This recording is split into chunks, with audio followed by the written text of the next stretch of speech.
Et voilà que nous nous retrouvons pour un petit aperçu sur la Renaissance en France. Tu te demandes pourquoi la Joconde de Léonard de Vinci trône sur cette page? Quelle peut être la raison d'utiliser une peinture italienne réalisée par un artiste italien quasiment pour symboliser la Renaissance française? Essaie de trouver la solution en écoutant la vidéo. Tu entendras la réponse à la fin. La Renaissance est en même temps une période historique et un mouvement culturel. Le mouvement qui développe l'humanisme dans les domaines des arts, des lettres et de l'architecture. Sur le plan culturel, nous l'avons déjà vu dans la vidéo sur l'humanisme, la Renaissance est l'âge de la redécouverte de ce qui est propre de l'homme. L'être humain est placé au centre de toute réflexion. Ce sont les modèles de l'Antiquité qui poussent la curiosité. De nombreuses fouilles archéologiques à Rome, par exemple, révèlent beaucoup de statues et de sculptures, comme celle de Laocoon et d'Apollon. Sur les ailes de l'enthousiasme de ces découvertes, l'on regarde le corps humain d'un œil différent. L'on étudie son anatomie, ses proportions, l'on fait des dissections, on représente l'homme dans les détails. Pourquoi l'on accepte de représenter le corps nu? Parce que la nudité avait été célébrée dans l'Antiquité, et l'autorité de cette Antiquité est indiscutable. Mais l'être humain n'est pas seulement son corps. L'homme, c'est aussi l'individu qui habite la planète ici et maintenant. Hic et nunc. Voilà que, suivant les raisonnements des philosophes de l'Antiquité, l'on réfléchit sur le libre arbitre, sur la société, la vie politique, sur l'éducation. Une grande attention est posée à l'expérience. Ce sont les premiers pas vers la méthode scientifique. D'abord, il y a l'expérience, l'observation. Ensuite, l'analyse de la réalité, des phénomènes, de la nature. De là, l'on formule des hypothèses que l'on soumet à vérification à travers l'expérience. Cette nouvelle vision du monde, centrée sur l'homme, sur l'Antiquité, sur l'expérience scientifique, ne tarde pas d'influencer tous les domaines de la pensée, y compris les arts. Cette étude du corps humain et de ses caractéristiques va avoir un rôle considérable dans la production artistique de l'époque. Voici un premier exemple des changements qui se sont produits dans les arts. Ce tableau représente la naissance de Vénus, œuvre de Botticelli. C'est l'un des premiers tableaux profanes d'un grand nu féminin de la peinture italienne du XVe siècle. Le contexte mythologique permet l'introduction de la nudité, légitimée et même glorifiée grâce à la référence à l'Antiquité devenue modèle. C'est une innovation sur le plan artistique et culturel en même temps. Se basant sur un modèle antique, l'artiste ne produit pas de copie. Il réinvente l'œuvre dans un contexte raffiné et idéalisé, tout en créant un nouvel imaginaire féminin. Le corps de la femme déesse devient une source de beauté et d'élégance. Au début du XVIe siècle, un célèbre fresque réalisé par Michel-Ange dans la chapelle Sixtine à Rome n'hésite pas à montrer des corps nus dans un contexte religieux. C'est la création d'Adam par volonté divine. Tous les muscles, le corps et le regard d'Adam montrent son éveil et son mouvement vers Dieu. Le dernier souper, dit aussi la scène ou le dernier repas, par Léonard de Vinci, est un exemple d'utilisation de la perspective, ainsi que de l'attention portée à la psychologie des personnages peints et à leurs mouvements. L'introduction de la perspective donne un sens de profondeur au tableau qui devient tridimensionnel. Les personnages sont tous peints de façon à rendre évidentes les expressions de leur visage, les sentiments et les sensations qui les animent, et aussi les mouvements qu'ils sont en train de faire. L'école d'Athènes de Raphaël est un bel exemple de différents aspects de la peinture de la Renaissance. D'abord, divers procédés de perspective y sont utilisés. Ensuite, le rapport avec l'héritage gréco-romain y est suggéré. Le décor peint par Raphaël s'inspire des projets en cours de réalisation pour la basilique Saint-Pierre. Le modèle antique est réinventé. La présence d'artistes contemporains, à côté des philosophes grecs, montre qu'il y a une sorte de dialogue entre eux et de continuité. Parmi les contemporains représentés, il faut citer Michel-Ange, au centre, juste devant les marches, appuyé sur un bloc de marbre. C'est une œuvre qui montre aussi la place centrale de l'homme et de la connaissance à l'époque de l'humanisme et de la Renaissance. Tous les domaines de la connaissance y sont présents. La philosophie, Socrate, Platon, Aristote, la géométrie, Euclide, l'astronomie, Ptolémée, les mathématiques, Euclide, etc. Plusieurs scènes d'activité et d'études montrent que la connaissance ne se limite pas à la réflexion ou à la théorisation, mais qu'elle est complète si elle comprend aussi l'activité et la production, appuyée sur les études scientifiques. La Mona Lisa, la Joconde, est un portrait symbole de la Renaissance. Elle n'est pas en prière, comme il était fréquent au Moyen Âge, mais elle est cueillie dans un léger sourire, notamment ambigu. Elle n'est pas de profil, mais de trois quarts face. Elle est habillée à la mode italienne, sur un arrière-plan qui joue avec la souplesse des lignes et les nuances et les couleurs de son habit et de son teint. Une représentation humaine, dotée d'un certain mouvement, d'une forte vitalité et d'une beauté mélancolique et ambiguë. Le David de Michel-Ange est un grand exemple de la centralité du corps dans la sculpture. Les détails, les proportions, l'expression, le mouvement dont l'artiste accueillit un instant, ce sont tous des éléments typiques de la Renaissance, fruits d'études et d'expériences. Le dôme de la cathédrale de Florence, dû à Filippo Brunelleschi, est un chef-d'œuvre architectural en avance sur son temps. Il semblait impossible à construire. L'énorme toit devait être suffisamment léger pour supporter son propre poids, mais suffisamment solide pour ne pas s'écrouler. C'était le plus grand dôme au monde, avec plus de 45 mètres de diamètre et une hauteur de plus de 10 étages. 4 millions de briques le composent et il pèse plus de 40 000 tonnes. La Renaissance, c'est aussi l'âge des savants éclectiques. Les humanistes sont en effet des intellectuels, des artistes et des hommes de science qui s'occupent de plusieurs disciplines à la fois. Un exemple en est évidemment Léonard de Vinci, le génie universel, mais aussi d'autres artistes tels que Michel-Ange, Raphaël, Copernic aussi, etc. Les grands seigneurs de la Renaissance sont des mécènes. Ils invitent les artistes dans leur résidence, ils les logent, ils les paient pour qu'ils exaltent leur puissance à travers leurs œuvres, ils discutent avec eux, ils passent leur temps en leur compagnie. L'œuvre d'art est une façon de montrer son propre prestige. En France, le plus grand mécène était évidemment le roi. Une autre grande révolution qui caractérise la Renaissance est celle de l'imprimerie. Après que Gutenberg a introduit en Europe les caractères mobiles, beaucoup de livres sont imprimés. Entre 1450 et 1500, en Europe, 20 millions de livres sont imprimés. Cela accélère la diffusion des idées. La Renaissance est aussi l'âge des conquêtes et de la première mondialisation. Après qu'Amerigo Vespucci a compris que la terre où Colomb est arrivé ne correspond pas aux Indes, mais à un nouveau continent, de nombreux voyageurs et navigateurs et explorateurs s'enthousiasment pour les découvertes liées au Nouveau Monde. Magellan, Vasco da Gama, Cartier. D'ailleurs, la navigation devient plus sûre, grâce aussi aux dernières inventions comme la boussole et l'astrolabe, et aussi à l'introduction de nouveaux navires, les caravelles.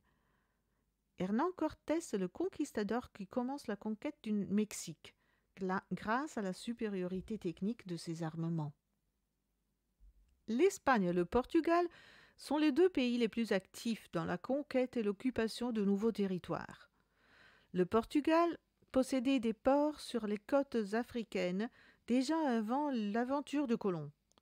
Il augmente maintenant ses possessions en Afrique et commence ensuite la conquête du Brésil en Amérique du Sud. L'Espagne aussi. Elle élargit ses possessions en Asie, en Afrique, en Amérique centrale et septentrionale, ainsi que dans la région occidentale de l'Amérique du Sud. On parle d'une première forme de mondialisation parce que très rapidement, l'Espagne et le Portugal sont présents sur presque tous les continents. En Europe, en Afrique, en Amérique, en Asie, la France commence l'occupation de la zone du Québec actuelle. Des produits inconnus auparavant arrivent en Europe provenant du nouveau continent. Du tabac, du cacao, des métaux précieux tels que l'or et l'argent. L'océan Atlantique devient le nouveau centre des commerces. Les nouvelles puissances maritimes et économiques se partagent les terres et les matériaux, ainsi que le contrôle des commerces, donnant naissance au commerce triangulaire.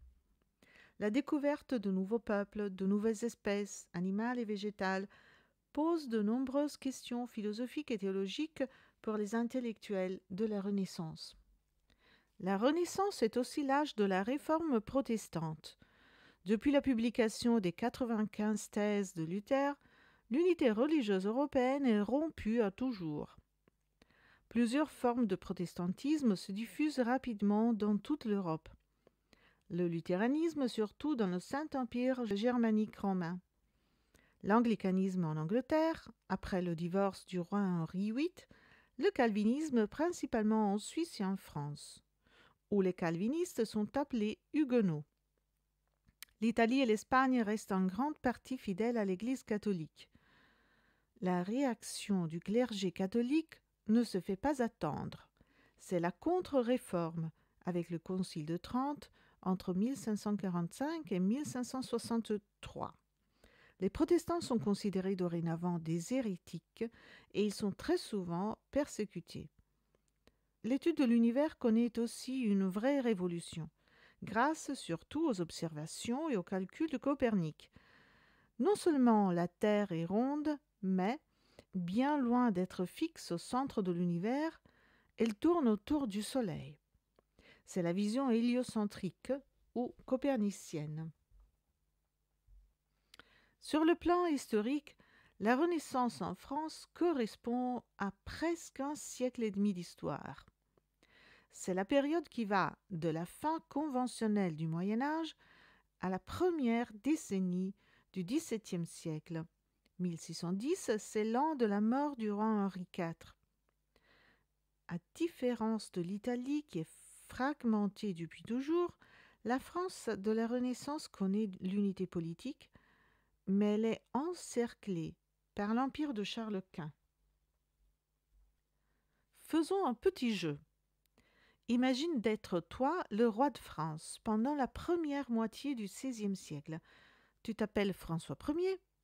Ton pire concurrent sur le plan international, c'est Charles Quint. Une alliance avec Henri VIII, roi d'Angleterre, ne marche pas vraiment. Quels peuvent être les choix politiques les plus opportuns que tu ferais en politique étrangère pour réduire le danger pour la France d'être englobée et annexée à l'empire de Charles Quint? Arrête la vidéo un moment pour répondre. Ensuite, je te dirai quels ont été les choix de François Ier. En effet, François Ier décide de travailler sur deux fronts. L'Italie, où il essaie de conquérir le nord, surtout Milan et Pavie, pour briser l'empire de Charles Quint, mais c'est en vain. Il sera blessé et fait prisonnier à Pavie. Il cherche aussi, sur l'autre plan, une alliance avec Soliman le Magnifique, sultan de l'Empire ottoman. À l'intérieur de la France, il fait une politique visant à renforcer le pouvoir royal. Les guerres d'Italie ne permettent pas à la France de conquérir de territoire. Mais elles consentent à François Ier de connaître et d'apprécier la Renaissance italienne et ses artistes. À son retour en France, il les appelle chez lui. Et il loge les artistes italiens dans des châteaux qu'il fait bâtir, remanier, décorer, embellir, enrichir. Au total, 11 châteaux. Il est convaincu que la grandeur d'un roi se mesure à l'importance de ses châteaux. Là, tu vois quelques-uns des châteaux dont l'histoire est liée à François Ier. Chambord, Blois, Fontainebleau, Amboise. Voilà pourquoi on l'appelle le Grand Roi. En France, l'histoire artistique est étroitement liée aux rois, qui sont de grands mécènes. François Ier fait venir à sa cour des architectes, des sculpteurs, des peintres, des jardiniers. Il fait de la cour un instrument de règne. Il devient également le mécène de Léonard de Vinci. Il l'accueille dans sa demeure. L'artiste y travaille jusqu'à sa mort. Il laisse ainsi la Joconde en héritage à la France. C'est par exemple à Chambord que Léonard de Vinci dessine l'escalier à double révolution. La seconde moitié du XVIe siècle est caractérisée d'une certaine faiblesse de la monarchie et de persécutions religieuses. En effet, en France, plusieurs formes de protestantisme sont représentées et bientôt des guerres éclatent. Ce sont les guerres de religion. 8 guerres civiles entre catholiques et protestants français. Les calvinistes français sont appelés huguenots. En août 1572, le massacre de la Saint-Barthélemy provoque la mort de milliers de protestants. Le roi Henri IV mettra fin aux guerres de religion par l'édit de Nantes en 1598. Il travaille aussi au redressement économique de la France et à une monarchie plus forte. En littérature, il faut rappeler l'école de poésie La Pléiade. Pléiade est le nom d'un groupe d'étoiles de la constellation du Taureau. Et en même temps, c'est le nom d'un groupe de 7 poètes grecs d'Alexandrie. Suivant cette inspiration, un groupe de 7 poètes français du XVIe siècle s'est appelé, lui aussi, justement, Pléiade. Parmi eux, les plus connus sont Pierre de Ronsard et Joachim du Bellay. Le but de cette école est celui de donner du prestige à la langue française, encore concurrencée par le latin. Un auteur qui incarne beaucoup des caractères de l'humanisme et de la Renaissance est sans aucun doute François Rabelais, avec ses 5 romans sur les aventures comiques des 2 géants, Gargantua et Pantagruel. Il exprime la confiance en l'homme, l'optimisme et aussi la vision en partie épicurienne de la Renaissance. Il aborde différents thèmes, comme celui de l'éducation et du goût du savoir. Le propos que tu vois lui est attribué. Mieux vaut mourir de rire que de larmes, parce que rire est le propre de l'homme. Michel de Montaigne est un autre humaniste français. Écrivain érudit, philosophe, moraliste, magistrat, éditeur, ses essais sont une œuvre en prose, un recueil de réflexions personnelles que Montaigne écrit tout au long de sa vie. C'est un livre qu'il écrit au fur et à mesure pendant ses voyages, ses expériences, et où il aborde des sujets très différents, philosophiques, scientifiques, historiques, etc. Eh bien alors, pourquoi la Joconde trône-t-elle au début? Le portrait italien, peut-être le plus célèbre au monde, réalisé par le génie italien le plus connu, a été amené en France par son auteur Léonard de Vinci lorsque celui-ci est allé travailler chez son mécène François Ier, roi de France. On ne sait pas exactement pourquoi il l'a pris sur lui, mais de toute façon, le portrait a été créé en Italie et il est émigré ensuite en France, exactement comme tant d'œuvres et presque tout le mouvement de la Renaissance. Merci de ton attention et à bientôt.